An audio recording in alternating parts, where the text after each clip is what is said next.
Welcome to Just Wanna Quilt, a research podcast coming out of Tulane University Law School, where we explore all kinds of things, stories about quilting, tools, field trips, maybe some famous quilters stop by, and, of course, a little bit of copyright thrown in just for fun. I'm Dr. Elizabeth Townsend Guard. I'm a law professor, and I just wanna quilt. So today we talked to Mary Ellen Leingang. She is part of our quilting army. She lives here locally in a suburb of New Orleans, and she went to Paducah with us. She was a last-minute replacement and was just incredible. She had been there before, and she helped us figure out what we needed to, how to get everywhere. And so we talked with her about both Paducah and the Gulf States Quilt Show that had been the weekend before they left for Paducah. My name is Mary Ellen Leingang, and I'm calling from Harahan, Louisiana. Awesome. And Harahan is like... It's a suburb of New Orleans. It's a suburb of New Orleans. Right. Yes, we go there a lot. Okay, so the first question we ask is, tell me your first memory of someone sewing or quilting in your life. Oh, goodness. Well, that's when I was a child. My grandmother lived with us. We lived out in Garyville, which is still a little bit even further out from New Orleans than where I am now. My mother sewed, my grandmother sewed, and I think all the aunts that I knew sewed. They did some quilting because I can remember my grandmother lived with us, but she still maintained her house, and we would go and, spend a few nights with her at her house sometimes. And I can remember my mother, my grandmother, and some aunts and maybe friends sitting around quilting on a frame. Everybody doing it. My sister always says she remembers being underneath the quilt, and cool. Somebody would push the needle down and she'd push the needle back up. But yeah, there was always sewing in our house. My grandmother sewed every day. The sewing machine was in the kitchen. She sewed every day, and she closed the machine every day when she was finished. Really? And put everything away. She set it up and she put it away every day. Yes, every day. Wow. She would be horrified at my sewing room, where I never picked the machine up. That's funny. And so when did you start sewing? Were you sewing when you were little? Was it part of the tradition of the family to learn to sew?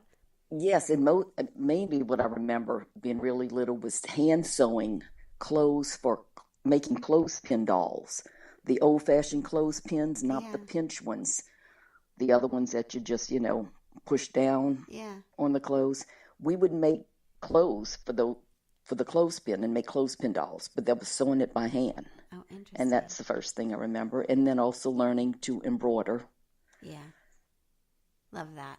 Yeah, and then eventually... Yeah, eventually what? Well, eventually got to sewing on the sewing machine, too. Yeah. How old do you think you were when you were sewing on a sewing machine?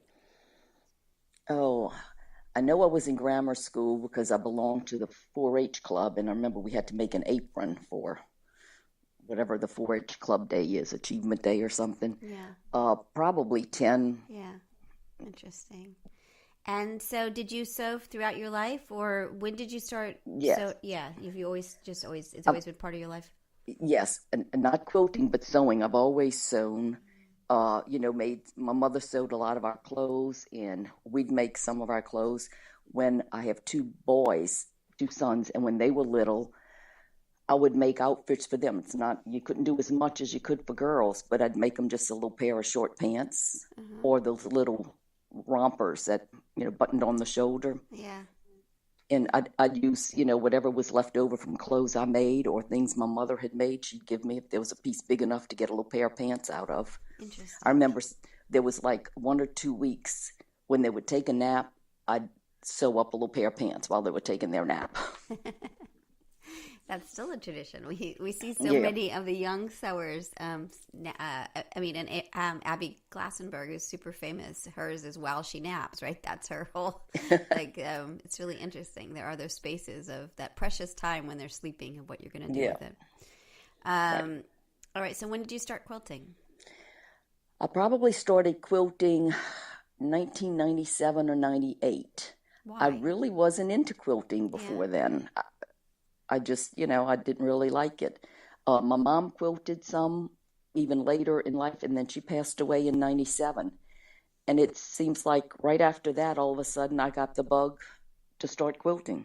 That's really interesting. But I was watching, there were lots of sewing and quilting shows on television on Saturday mornings, and I started watching all of those, and I think that got me. That's really because interesting. I'd kind of eased off on the sewing a little bit. That's really interesting. Do you remember the shows at all? Which ones you liked? Oh, well, I used to watch, oh goodness, I can't remember her name now. There's one lady who did lots of tailoring, and Shirley Adams. Yeah. And Martha Pullen, the one who has the So Beautiful magazine. Yeah. She did lots of heirloom sewing and embroidery. Uh-huh. And then I think Shore Jorgensen is her name. That was a quilting show. And then Quilt in a Day. And just, I'd watch Saturday mornings. I stayed in front of the television and watched all the sewing shows. That sounds really nice. I like that. Do you still sew clothing? Like, sewing clothing is like a thing. And I'm curious, do you do that still, or do you quilt mostly? I quilt mostly, every now and then. But if I do make any clothing, it's simple. Yeah. You know, I'll sew up a pair of pajama pants, maybe. Yeah. And I'll do that on the serger. Yeah. To go really quickly. And maybe some tops. But I really haven't made a dress or anything like that in a long time. Interesting. But even when I sewed, when I kind of got out of it, I stopped making the everyday stuff, and we used to go to some of the carnival balls, so I'd make my dress for the ball. Yeah. Instead of spending a fortune on a long dress, it's like I can make it. So right. I made the going out clothes instead of the everyday clothes. Instead of the everyday clothes, because the everyday clothes, it's not worth it to spend the time or money to do that. Yeah. All right. So we have two events to talk about, but oh goodness. Okay. We have two events to talk about. First of all, you're terrifically heroic because you at the last minute went to Paducah for us. But the reason that we were able to have you go to Paducah is because we were at a different show. Right. So tell us about the Gulf States Quilt Association show. What it is, and what is the Gulf States Quilt Association? Well, Gulf States Quilting is an organization that covers 4 states. It covers Louisiana, Mississippi, Alabama, and the Panhandle of Florida. It's a regional quilting organization, and they have quarterly meetings, and every other year they put on a quilt show, and in the opposite year, the off year, they hold a seminar, which they get national teachers, and you can sign up for classes. That's about a 3-day seminar. And the quilt show is it was on a Friday and a Saturday, but we were there since Monday morning. You know, someone had to collect quilts. We had about 400 quilts that were entered into the show. Amazing. Those had to get hauled to the North Shore Harbor Center, and the judging took place on Monday and Tuesday and Wednesday morning, and then the process of hanging all the quilts was Wednesday afternoon and Thursday, put ribbons on the winners, and then the show opened up 10 o'clock Friday morning. Unbelievable. That's a lot of work. And it is a lot of work, but it's interesting and it's fun. It was they had such a great energy there. So tell me, what was your role in all of this? Well, let's see. I was kind of I call it that I was in charge of the hallway, but they called it, I guess our quilt director, Laura Broders, named me like possession of quilts. But the quilts came in and then got put in the judging room by categories, as they were going to be judged by categories. They could have been like handwork or long arm computerized machine quilting or hand quilting or domestic machine quilting. In art quilts. There was a youth category. I think it's children under 16 or 15 or 16 and under. There's also a first quilt category. So the quilts were grouped like that, and I think there were 2 judges. So quilts were placed on the tables by category, and once they were judged, as the judges reviewed a quilt, they'd either release it or they would hold it if they were considering it for an award. So when the release quilts came out, that's the part I was in charge of, and we would then bag the quilts. We had the bags already pre-labeled with the category, the row that the quilts were going to be hung in, the bay, and whether they were going to go on the right, the left, or the center. Wow. And so the quilts had to go in the correct bags, so then they could get moved when the judging was over and all the pipes were up in the show area, that the bags were then placed in the appropriate on the appropriate row and bay to be hung. That's craziness. How do you have any idea how you all figured out which quilt went where? I mean, it was such a beautiful show, but I thought, wow, this is like this is a lot, right? Yes, it is, and I don't do that. Yeah. Sherry Herringshaw has been doing that for the last few shows. I don't know how many shows she has done this, and I think she's training someone to help with it and Yeah. maybe take over at some point. But she comes up with the between Sherry and Janet Bailey, who handles the registration, and with registration you have to identify the size of your quilt. Yeah. Janet provides all the information to Sherry. Sherry then figures out how they're going to be hung to get all of the quilts hung appropriately and have enough room for them. Yeah. Amazing. Yeah. And then getting them down. So it's just this huge operation. I mean, it was. I went just for a short while when you were all doing the judging, and it is really spectacular. How do you get the quilts back into the proper bags and to the people, back to the people? Okay, that was the thing. I was also part of that group. We ended up. Janet Bailey actually made assignments, and we identified people ahead of time. There was going to be people who were going to be on the ladders taking the quilts down, and then we called then maybe two people for each quilt as a catcher to hold the quilt as it's coming down to take it off of the pipe, then folders to fold the quilt, and then they were placed, we covered dollies with sheets. The quilts are placed on a dolly and then rolled to the front of the room.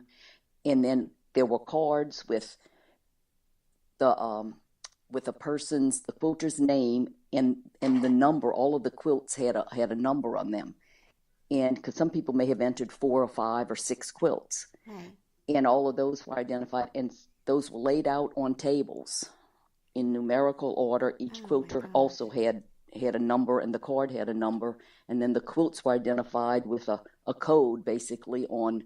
If it was a theme quilt and a number, and you found the right card, you stacked them together. But we had quite a few people, all with specific jobs. Wow. Worked a lot better this year, I think. The last time we did it, we were kind of just grabbing people, can you help? Yeah. But this time, people were identified ahead of time. And in fact, we had a lanyard with their color-coded cards on it, telling them what it is they were supposed to do. So very organized. It was organized this year. Wow. Amazing. How long did it take to bring the quilt show down? Okay, the show closed at 5, and when the doors closed, they started right away taking down. And at the Harbor Center, we can't move the tables. Their liability, they don't want you moved. So we had to wait for their guys to start moving tables for us. So we had tables to place the quilts. So it started at 5, and I think we finished at about 6:15. Getting them all down. Wow. That is really efficient. That is remarkable. Right. And then the people who are going to pick up their quilts, we told them we probably would not start handing out quilts until 6:30. Wow. To make sure we had enough time. Now what happened? We were finished. Wow, that's amazing. That's so fast. How long did it take to put the quilts up? Do you think? Wednesday afternoon. I think maybe they hung row 12 and 11 on Wednesday afternoon, and then the rest of it on Thursday. They started at 8 o'clock in the morning, and then at some point in the afternoon, they were done on Thursday and started putting the ribbons on the winner. Wow, amazing! It's not prejudged. You can put in anything. I mean, it has to be a quilt. There's certain categories, but you can put in your first quilt. You can put in something that, it's not going to, you maybe even know it's not going to win an award. Well, not everyone, some people will make a quilt specifically for a show. It's because they want to put in and see how well they do. The quilts I put in, there none of them were ever made